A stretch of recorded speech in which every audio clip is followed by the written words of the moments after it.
والفجر وليال عشر والشفع والوتر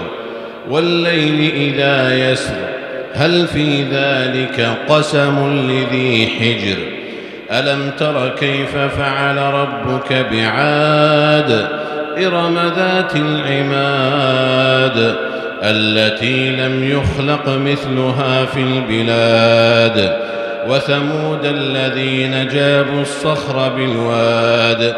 وفرعون ذي الأوتاد الذين طغوا في البلاد فأكثروا فيها الفساد فصب عليهم ربك سوط عذاب إن ربك لبالمرصاد فأما الإنسان إذا ما ابتلاه ربه فأكرمه ونعمه فيقول ربي أكرمن وأما إذا ما ابتلاه فقدر عليه رزقه فيقول ربي أهانن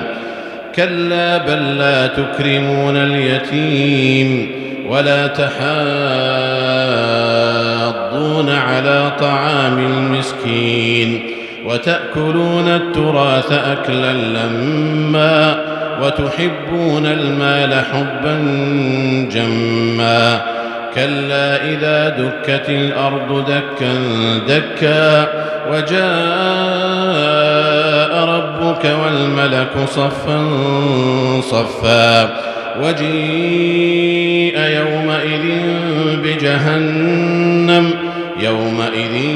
يتذكر الإنسان وأنى له الذكرى يقول يا ليتني قدمت لحياتي فيومئذ لا يعذب عذابه أحد ولا يوثق وثاقه أحد